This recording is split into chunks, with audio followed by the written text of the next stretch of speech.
तो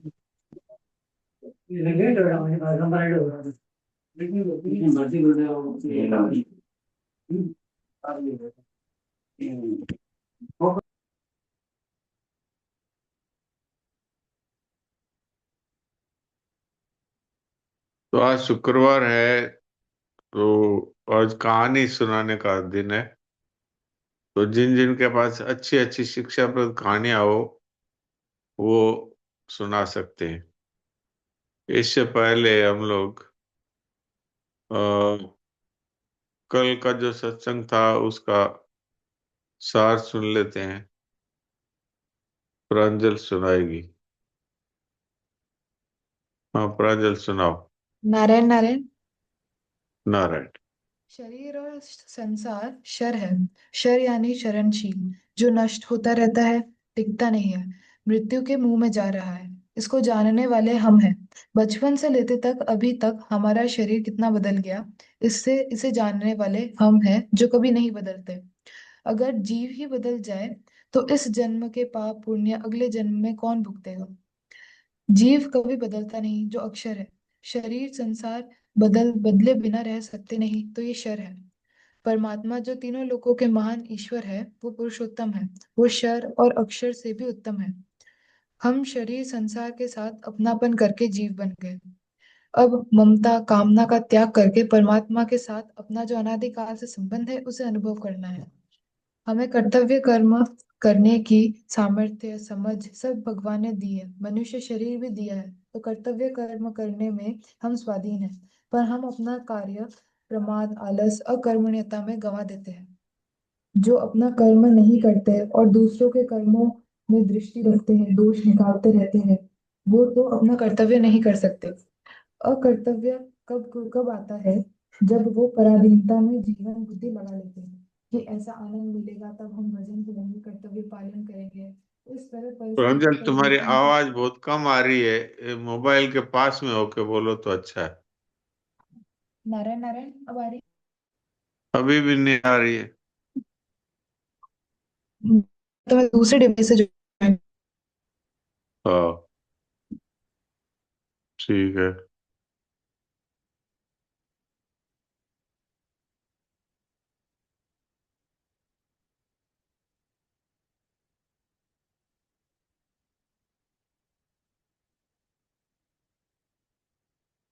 नारायण नारायण नारायण नारायण।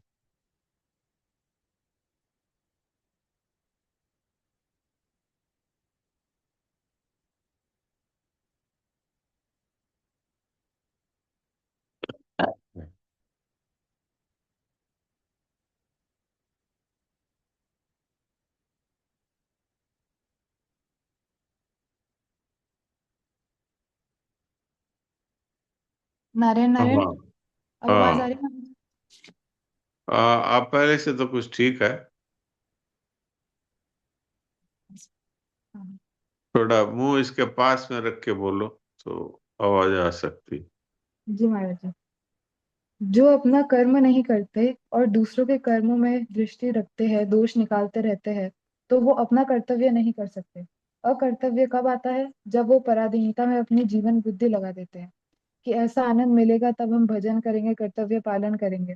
इस तरह परिस्थिति परिवर्तन के बारे में सोचते रहते हैं।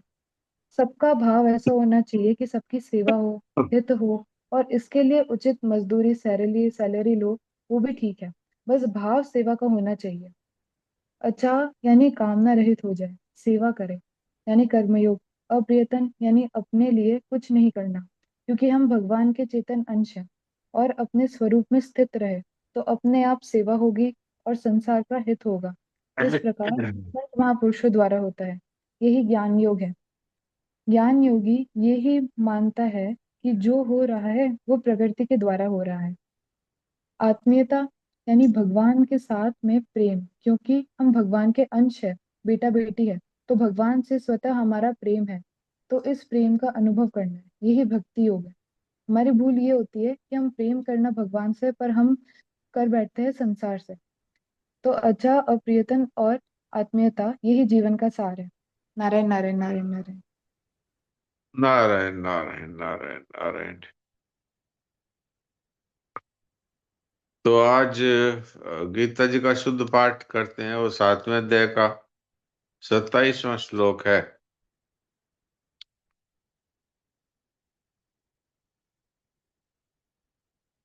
अध्याय 7 श्लोक 27।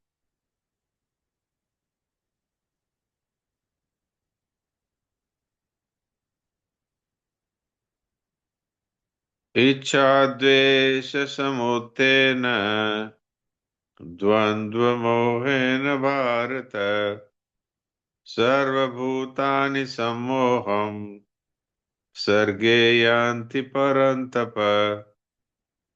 इच्छा द्वेष समुत्थेन द्वन्द्वमोहेन भारत सर्वभूतानि सम्मोहं सर्गे यान्ति परन्तप।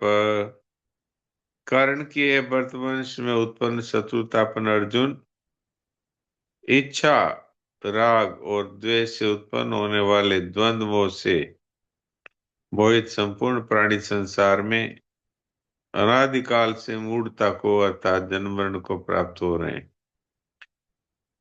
राग द्वेष रूप द्वंद्व से ही संसार का संबंध दृढ़ होता है और मनुष्य परमात्मा से विमुख हो जाता है। अतः मनुष्य की प्रवृत्ति और निवृत्ति राग द्वेष पूर्वक नहीं होनी चाहिए। हाँ, पाठ कीजिए पिस्ता देवी।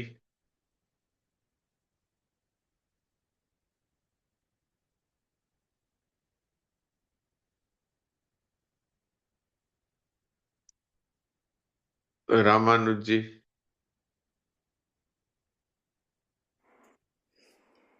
इच्छा इच्छाद्वेषसमुत्थेन द्वन्द्वमोहेन भारत सर्वभूतानि सम्मोहं सर्गे यान्ति परन्तप। नारायण नारायण। जी बहुत अच्छा। नारायण नारायण जी महाराज जी, नारायण नारायण जी। हाँ बोलिए। हाँ, श्लोक नंबर 27। इच्छा द्वेष समुत्थेन द्वंद्व मोहेन भारत सर्वभूतानि सम्मोहं सर्गे यान्ति परन्तप। ठीक। लक्ष्मी केजरीवाल।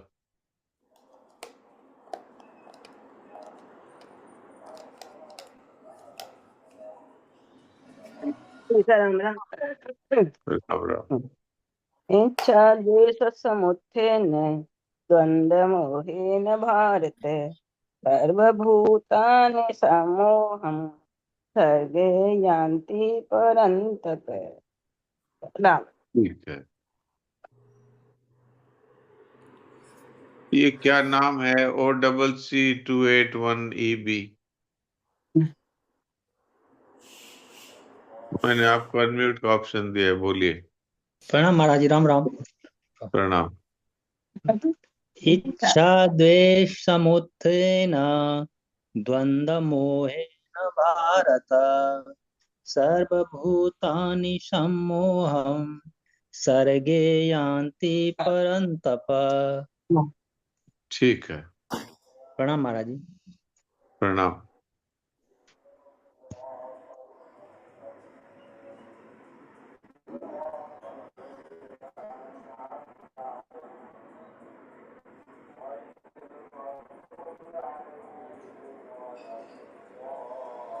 सोन जी बोलिए।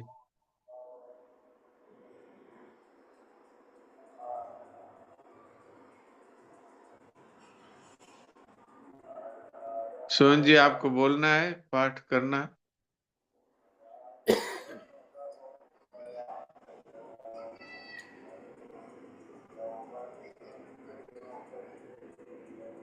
राम राम जी सा। राम राम। इच्छा द्वेष समुत्थेन द्वन्द्वमोहेन भारत सर्वभूतानि सम्मोहं सर्गे यान्ति परन्तप। ठीक है, अच्छा। लोचना देवी।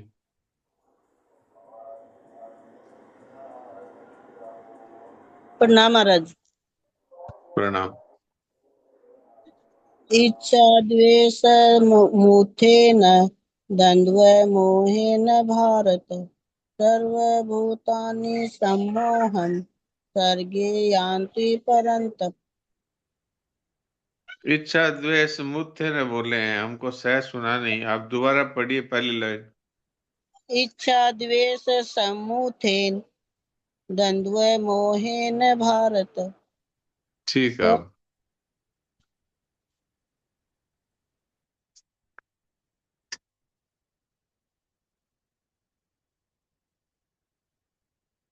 गिलोय गोरख।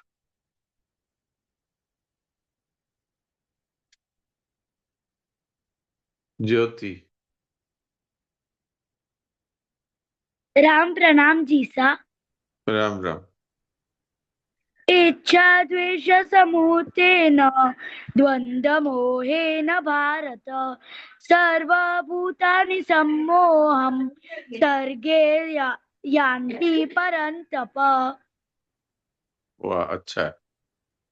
राम प्रणाम जी सा। राम राम।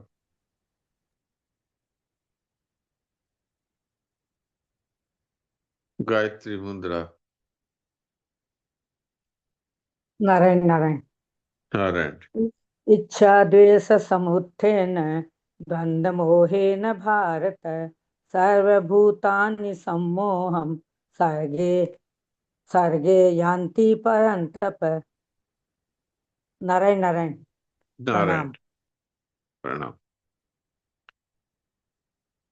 जयेश भाई बोलिए। राम राम सभी को। राम राम। इच्छा द्वेष समुत्थेन द्वंद्व मोहेन भारत सर्वभूतानि सम्मोहं सर्गे यान्ति परन्तप। नारायण नारायण। ठीक है। ज्योति अग्रवाल। महाराज जी राम राम प्रणाम। राम राम। महाराज जी इसमें ना, मैं श्लोक भी बोल रही हूँ पर इसमें जो ये लिखा है ना कि कारण की है भरत वंश में उत्पन्न शत्रुतापन अर्जुन, ये इस हाँ। लाइन का फिर आप मीनिंग बता दीजिएगा कि इसका क्या मीनिंग है। शत्रुतापन अर्जुन। शत्रुतापन का मतलब होता है शत्रुओं को जिनसे ताप मिलता है, यानी कि डरते हैं। शत्रुओं अच्छा को अच्छा जिनसे घबराहट होती है। अच्छा, ठीक है, ठीक ठीक ठीक है। जी। मैं श्लोक पढ़ रही हूँ। इच्छा द्वेष समुत्थेन द्वंद्व मोहेन भारत सर्वभूतानि सम्मोहं सर्गे यान्ति परन्तप। बहुत बढ़िया। राम राम प्रणाम। राम राम।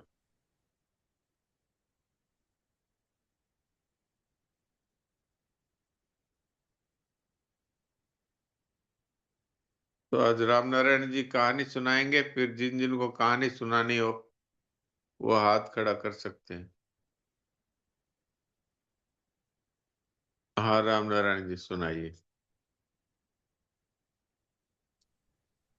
प्रणाम भगवान। प्रणाम। कहानी का शीर्षक है एक अरब खरबपति का अनुभव।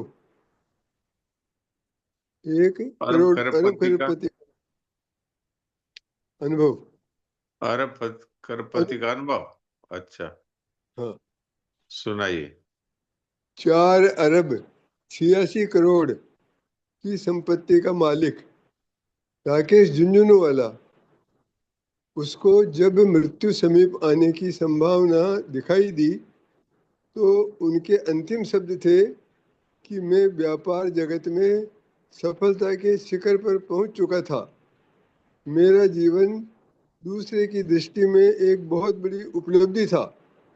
मैं दिन और रात काम करता था। पैसे अपार थे जिनको मैंने संग्रह भी किए, उपयोग भी किए। इस समय में अस्पताल के बिस्तर पर लेटे हुए और अपनी पूरी जिंदगी को याद करते हुए मुझे एहसास होता है कि और पैसे का भी मुझे घमंड था, वो मृत्यु के पहले बेकार हो गया। आप अपनी कार चलाने या पैसे कमाने के लिए किसी को किराए पर रख सकते हो, परंतु मरने के लिए किराए पर नहीं ला सकते। खोई हुई भौतिक वस्तुएं मिल सकती है, लेकिन एक चीज खो जाने के बाद कभी नहीं मिलती, और वो है जीवन। हम सबको एक दिन ऐसी ही परिस्थिति का सामना करना होगा जब श्वास बंद होगा तब। अतः हमें अपने परिवार, जीवन साथी और दोस्तों से प्यार करना चाहिए, सबके साथ अच्छा व्यवहार करना चाहिए, किसी के साथ धोखा विश्वासघात नहीं करना चाहिए। आज संसार की भौतिक वस्तुओं से नहीं मिलती, यह जीवन का निर्विवाद सच्चाई है। अतः अपने बालकों को अमीर बनने की शिक्षा न दें। सच्ची बात तो यह है कि जीवन में वैराग्य के 3 स्थान हैं: हॉस्पिटल, जेल और शमशान। आज हम जहाँ निवास कर रहे हैं वो भी खाली करनी पड़ेगी, इसीलिए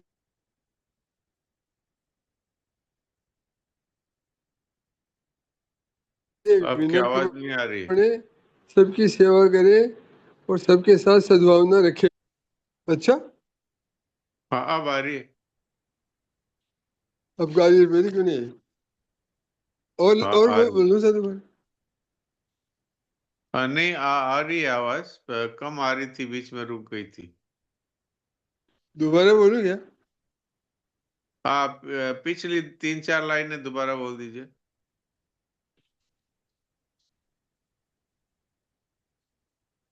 अतः अपने परिवार, जीवन साथी और दोस्तों से प्यार करना चाहिए, सबके साथ अच्छा व्यवहार करना चाहिए, किसी के साथ धोखा या विश्वासघात नहीं करना चाहिए। सबको एहसास होगा कि आपको आंतरिक खुशी संसार की भौतिक वस्तुओं से नहीं मिलती, यह जीवन की निर्विवाद सच्चाई है। अतः अपने बालकों को अमीर बनने की शिक्षा न देवें। सच्ची बात तो यह है कि जीवन में वैराग्य के 3 स्थान हैं: हॉस्पिटल, जेल और शमशान। अतः हम जहाँ निवास कर रहे हैं वो भी एक दिन खाली करना पड़ेगा, इसीलिए विनम्र बने और सबकी सेवा करें, सबके साथ सद्भावना रखें। बहुत बढ़िया, बहुत अच्छा। अब बिमला बालासरिया कुछ सुनाना चाहती हैं, सुनाइए।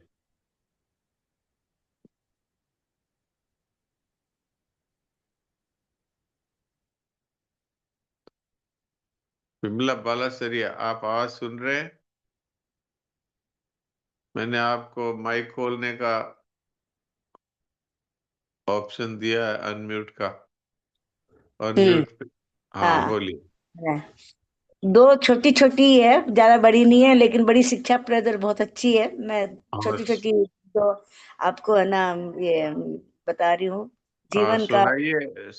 एक राजा पहले एक राजा शीर्षक, पहले शीर्षक बोल दीजिए दोनों का। हाँफने पर नहीं, दौड़ने पर नियंत्रण करो। अच्छा, ठीक है। इसका इसका जो है, हाँफने पर नहीं, दौड़ने पर नियंत्रण करो। एक राजा साधु से पूछा, महाराज, इतनी सुख सुविधा होने के बावजूद मेरे में अकेलापन क्यों होता है? मैं कैसे क्यों फील करता हूँ कि मैं अकेला हूँ, मेरे बच्चे नहीं है, मुझे रात भर नींद नहीं आती, मेरे क्या कारण है? मेरे पास तो सब कुछ है, सारी सुख सुविधा है, कोई चीज की भी कमी नहीं है, फिर भी मैं बहुत बेचैन रहता हूँ, मैं सुख खोजता रहता हूँ, देखता रहूं, बात क्या है? तो साधु बोले, पहले तू एक काम कर, पहले सामने वाला जो पेड़ है ना, उसको दौड़ और छू कर मेरे पास तो वापस आ जा। साधु बोला कि पहले तू एक काम कर, सामने में जो पेड़ है ना, दौड़ता दौड़ता जा, उसको छू, और छू कर तू वापस मेरे पास आ जा। राजा ने ऐसे ही किया, और लौट कर आने पर वो बुरी तरह हाँफने लग गया। ऐसा हाँफने लग गया कि उसको सांस लेना मुश्किल हो गया, इतना जोर दौड़ा हुआ। तो साधु ने उसे हाँफना रोकने को कहा कि भाई ठीक है, शांति से तू बैठ, तो तू हाँफना तेरा कम होगा, तब मैं तेरे से पूछूंगा कि क्या बात, इतना हाँफा क्यों। तो लेकिन राजा इतना मजबूर था कि हाँफता ही रहा, मैंने अपनी स्थिति में आया नहीं। तब साधु ने समझाया कि देख भैया, बात यह है, जिस प्रकार दौड़ने पर तो नियंत्रण संभव है, जिस पर अगर तू हाँफ रहा है तो तू इतना जोर से दौड़ते हुए कम भी दौड़ सकता है। अपनी जो वेग है उसको कम भी कर सकता है, लेकिन हाँफने पर नहीं। ठीक इसी प्रकार बहुत सुंदर बात उन्होंने बताई कि ठीक इसी प्रकार जब तक हम इच्छाओं, वासनाओं, अहंकार आदि के पीछे दौड़ना बंद नहीं करेंगे, तब हमारी ये जीवन की हाँफने की जो अशांति है, बेचैनी, अकेलापन, ये बंद नहीं होगा। इसी को हाँफना कहते हैं कि इसी में हम दौड़ लगाते रहते हैं। ये बड़े इतना हाँफते हैं कि करने के। अच्छा, अब समझ में एक बात पूछती हूँ, मेरे में ये करने का वेग बहुत रहता है। ये कर लूं, वो कर लूं, ऐसे कर लूं। उम्र मेरी अब कोई बच्ची होने 80 साल से ऊपर होने लग गई, पर ये मेरा जो वेग है ना, करने का वेग, ये मैं कैसे कम करूं? इसके साथ में कनेक्टेड है। मैं आपको एक इसका प्रश्न पूछ रही हूँ, प्लीज मेरे को इसका आंसर दीजिए। ये तो आपको ये सोचना होगा कि मैं केवल भगवान के प्रसन्नता के लिए करूं, तब क्या होगा कि आपका ये करना भी है वो सफल हो जाएगा। अपने लिए करते हैं, इसको हटा करके भगवान के लिए करिए सब कुछ। मैं जो कुछ नहीं कर रही हूँ सब भगवान के लिए कर रही हूँ, तब धीरे धीरे अपने आप ही आपको शांति मिल जाएगी। नहीं, मैंने आपने जो बताया वो मेरे समझ में आया, मुझे अच्छा भी लगा, लेकिन मेरे जो कहने का है कि मैं क्या है ना, दोस्त मैंने निश्चिंत भी बैठ कुछ कुछ कुछ कुछ मुझे करने को चाहिए। मैं शांति से, जब मेरे घर वाले सब बोलते हैं माँ अब आप उम्र हो गए 80, इतना अब थोड़े से, पर पता नहीं मेरी क्या वो एक मीनिया हो गई मेरे करने का, इतना तो कर सब मैंने कुछ कर। मैंने तो इसी का उत्तर दिया कि हम्म। आप जो कर रहे हैं वो भगवान के लिए करिए सब कुछ। अपने लिए मत करिए, परिवार के लिए मत करिए, केवल भगवान के लिए करिए। तब क्या है, आपका इस पे नियंत्रण भी हो जाएगा और इससे ही आपको परमात्मा का प्रेम मिल जाएगा। नहीं तो अच्छा, मेरा जो मन करता है, मैं ठीक है इतना टाइम ले रही हूँ, सबका ही सभी बोलेंगे, पर एक थोड़ा सा हल्का सा आपसे क्वेश्चन पूछती हूँ। मेरा मन में ये रहता है कि ये बेग वेग काना उना सब बहुत कर लिया जिंदगी में, सब कुछ कर लिया, लेकिन मैं सोचती हूँ एकदम शांत स्थिर होकर अपने आप में, आपके स्वरूप में स्थित हो जाऊं। तो ये जब करने का बेग खत्म नहीं होगा तो अपने स्वरूप में कैसे स्थित होंगी? वो तो मैं यही तो कह रहा हूँ, केवल परमात्मा की प्रसन्नता के लिए करेंगे अथवा दूसरों के हित के लिए करेंगे, तब करने का वेग मिटेगा, नहीं तो नहीं मिटेगा। करना तो हुआ अपने ही। लिए जब तक करते रहेंगे वेग नहीं मिटेगा। इसका यही उपाय है, केवल दूसरों के हित के लिए करिए अथवा परमात्मा की प्रसन्नता के लिए करिए, तो इसका वेग कम हो जाएगा।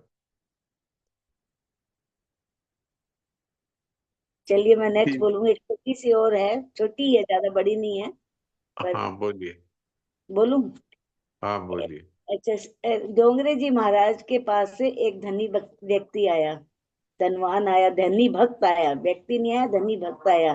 बोला महाराज, मैं सवेरे तथा शाम के दोनों समय 2-2 घंटे में भगवान, वही मेरी बात आ गई, मैंने तो पढ़ाई नहीं, मैं अचानक ही भाई मेरी बात आ गई है। समझ लगता है कि डोंगरे जी ने मेरे को ही जवाब दे रहे हैं। दोनों समय 2-2 घंटे तथा भगवान की पूजा उपासना करता हूँ, शेष समय धर्म शास्त्रों का अध्ययन आदि में अपना समय बिताता रहता हूँ, पर मैं करता ही रहता हूँ। इसके बावजूद भी मुझे मानसिक शांति नहीं मिल पाती। ऐसा कोई उपाय बताइए कि मैं अपने आप अपने कर्मों में संतुष्ट रहूं और मैं सोऊं तो बहुत शांति के साथ सुख से सोऊं, क्योंकि मेरे ये सारा दिन करने से मुझे शांति क्यों नहीं बनती? तो डोंगरे जी महाराज ने कहा, सेठ जी, आज सवेरे ब्रह्म मुहूर्त में आप मेरे पास आकर अपने लोग भ्रमण के लिए सवेरे सवेरे चलेंगे, अपने साथ चलेंगे, तब मैं इसका आपको उपाय बताऊंगा। मैं ठीक है महाराज, मैं सवेरे आ जाऊंगा। सेठ सवेरे संत जी के पास चले गए, दोनों जंगल की ओर चल दिए। रास्ते में कुछ गरीबों की झोपड़ियां थी। संत जी वहां रुके, बोले सेठ जी, पूजा की 1 घंटे की कटौती करके आप इन झोपड़ियों में आया करिए। फल व अन्य सामान, फल फूल समान इन छोटे बच्चों को समझ कर अपने हाथों से खिलाया करिए। बाल कृष्ण को भोग लगाया करिए। इन गरीबों की, मरीजों की सेवा की भगवान, यही बात है जो आपने जो जवाब दे, सेम यही बात आई है। भगवान की सेवा मानकर सहायता किया करिए। आपका लोक परलोक दोनों ही सार्थक हो जाएगा। और वास्तव सेठ जी उस दिन झोपड़ियों में पहुंचकर बच्चे व बीमारों को फल खिलाने लगे, सेवा शुरू कर दी। अगले दिन डोगरे जी के पास पहुंचे सेठ जी ने कहा, महाराज जी, वास्तव में मेरे जीवन का जो सुख मिला वो अभी मिला। इतने दिन पूजा पाठ सब कुछ करते भी मेरे मन में शांति नहीं। आज मैंने जो जो सेवा की है उससे मुझे बहुत शांति मिली और मैं बहुत संतुष्ट हूँ। नारायण नारायण नारायण। तो वही बात आ गई, दूसरों की अबे सेवा एकदम करिए। एकदम और जब मैंने है ना डॉक्टर साहब, मैंने पढ़ा भी नहीं था, मैंने अचानक ही खोला और अचानक ही ये बात, मैंने पहले इसको रिवाइज भी नहीं किया था। अचानक ही देखो कैसे मेरे को जवाब मिला है। महाराज जी ने, डोगरे जी भी तो एक सुखदेव जी थे, तो कैसा जवाब मिला, आज तो बहुत जबरदस्त जवाब मिला है। नारायण नारायण नारायण। ठीक है, नारायण। गायत्री, आप बोलिए।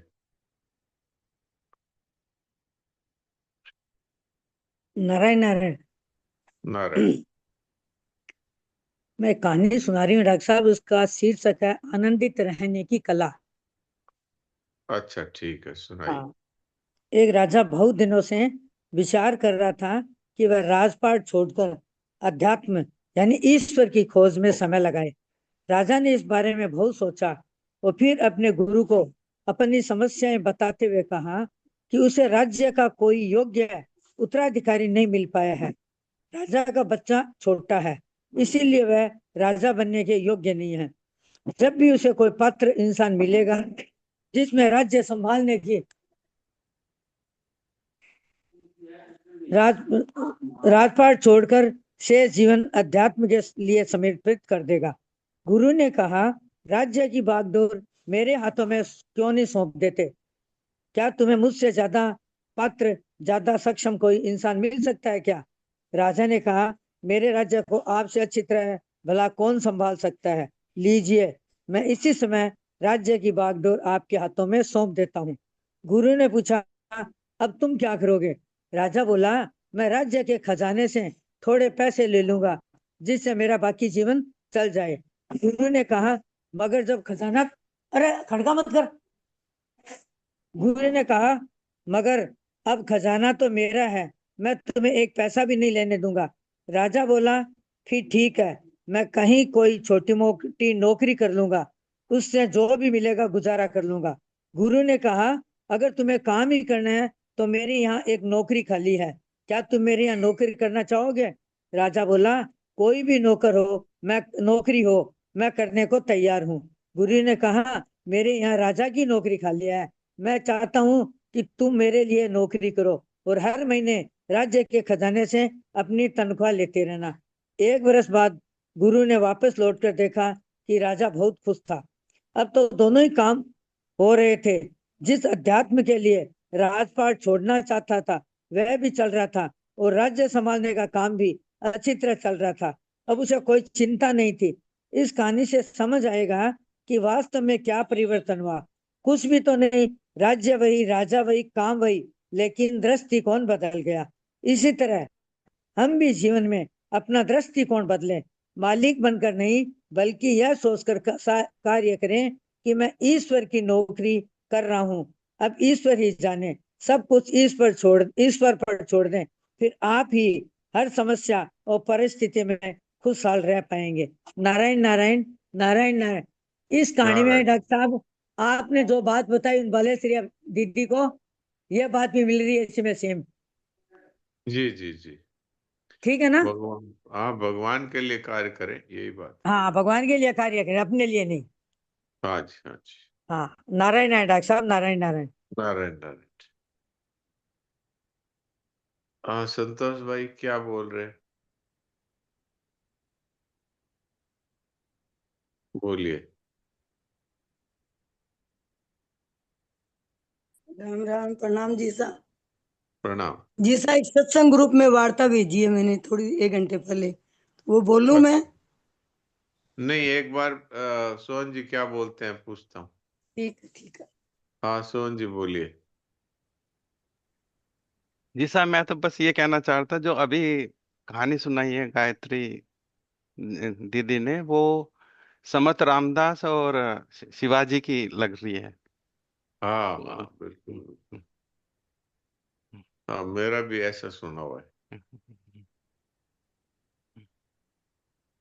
संतोष भाई, अब करीब 2 ढाई 3 मिनट रहे हैं, तो अगर इतने सुना सकते हैं तो सुना दीजिए, नहीं तो नहीं जी मूक साहब, चुप सत्संग। साधन कर लेते हैं, चुप साधन।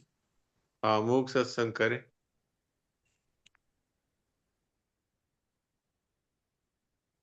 सभी लोग शांत होकर के और अचिंत्य होकर बैठें, कुछ भी चिंतन ना करें। कोई चिंतन आ जाए तो उसको संसार का परिवर्तन समझ करके, और न उसका विरोध करें न उसका समर्थन करें। इसका नाम चुप साधन है, इसका नाम मूक सत्संग है।